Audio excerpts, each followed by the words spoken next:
Hello everybody, welcome back to Captain Equine. Today we are revisiting the Total Saddle Fit Shoulder Relief Cinch. So I've had this cinch for 6 months. I made an original video with my first ride. I will link that in the description down below.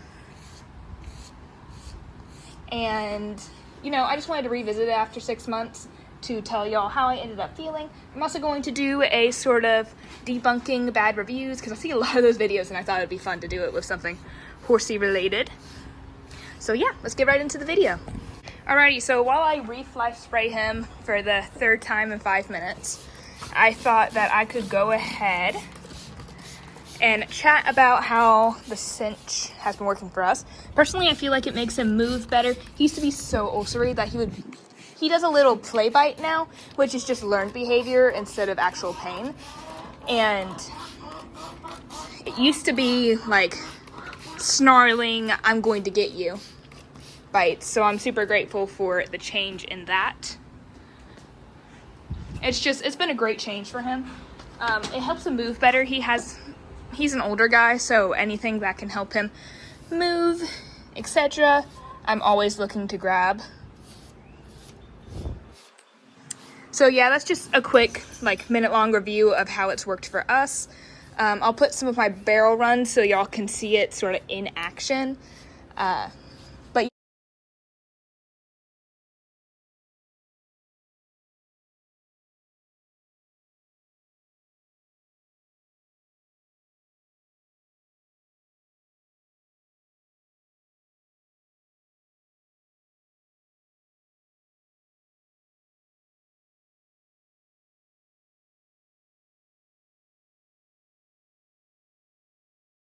yeah, I really like it personally.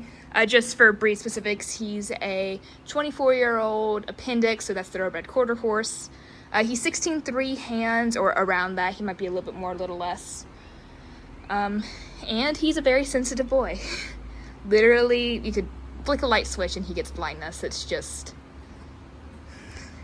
I thought I'd pop in here to let y'all know that we're moving into our next segment. We're going to go ahead and test some reviews. Like how to get this donkey to move. He's ridiculous.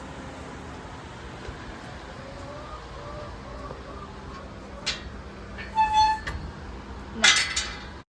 So first off, I just wanted to quickly say that it was super difficult to find some bad reviews. This overall, everybody loves it, but I thought it would be an interesting thing to do to go over some of the bad reviews. So, first up was that there was no customer service. I didn't call or anything, but I did use the contact page on the thing. I wrote, hello, I lost the page that tells you how to fasten the cinch to your saddle. For context, I'm using the Western cinch. Can I have another copy? Thank you. So, I didn't want to lie or anything and say, my cinch tore, what do I do? Mainly because if my cinch does tear, or something happened, I want to have that access to the customer service. But that same day they answered. They went ahead and sent me another page. It was all super easy, super quick. Now it may just be that my request was quick. I personally don't think that this review was right. They did say they did it during a Black Friday sale. But also it's very possible that they expected to get a reply same day during a Black Friday sale, and that's just not gonna happen anywhere, honestly. So I had to get to a rodeo, so I ran out of time that day to continue filming, but I wanted to go ahead and disprove some reviews and say some reviews that I do know as true. So one of the reviews is that this is impossible to get off. Yeah. Yes, it is. Also that their saddle kept sliding back. I have found that that's happened, but it mainly happens during shedding season. That cinch is not positioned quite right. I'm going to fix that in just 1 second. In shedding season, my cinches tend to slip a lot anyways. I think a lot of where people are going wrong here is that they're expecting it to be like this. And these things are basically indestructible. They're going to hold your saddle on real tight. But the whole point of this is to stop using things like that. He gets so sore whenever I use him in one of those. Like so unbelievably sore. But the whole point of these is so that they can breathe, so that it's looser, so that you're being more balanced instead of it being forced on to where you're not having to do any work to keep your saddle balanced. So yeah, that's just my thoughts on that one. But the buckle thing is correct. That is impossible to get off. Thankfully, I don't take my cinch off all that often unless I need to use it in a different saddle. So we just finished riding and I thought I would go ahead and debunk the next breast collar myth. So it is that both a breast collar, or the cinch myth, sorry, I got my words mixed up. It is that the breast collar and a tie down cannot fit. Now I don't personally run with a tie down, I do run with a breast collar. I have neither of them on me, but I do have reins. So what I'm gonna do is I'm gonna clip both of them here. There's a one. There's a two. It seems to fit.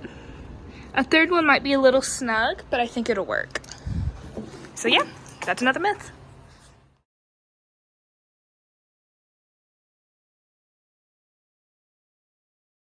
Okay, overpriced for the product. Now I can see how, well, he's not tied. I just used the reins for the other thing.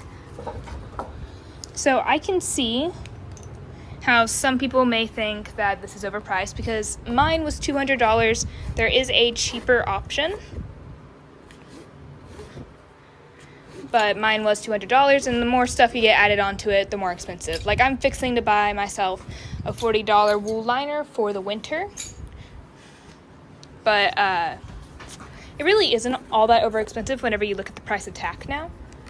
This blanket, I got it 6-ish years ago. It was about $100. Now it would probably be closer to $200 probably. I haven't looked at the price of blankets for a while, so correct me if I'm wrong. But tack is expensive, and that's just part of having horses. That's $40.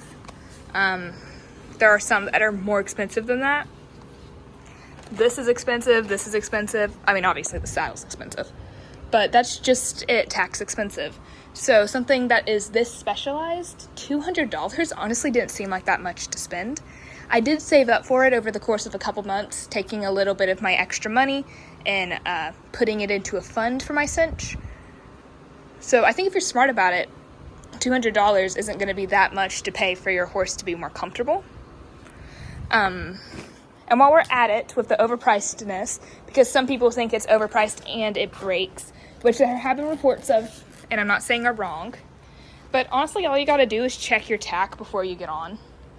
Like, this isn't gonna spontaneously rip. It's been ripping for a minute.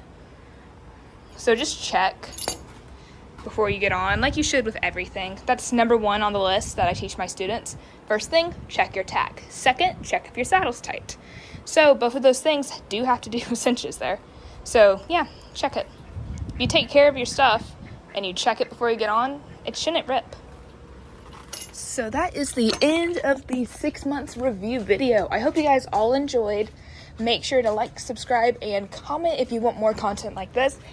And make sure to put any suggestions for other specialized tack that I should check out in the future. Bye! Alright everybody, I thought this would be an interesting fact. Any emoji you see that isn't like the confetti one, Roman decided to put onto the thing while I was editing. So yeah, my co-editor, Roman.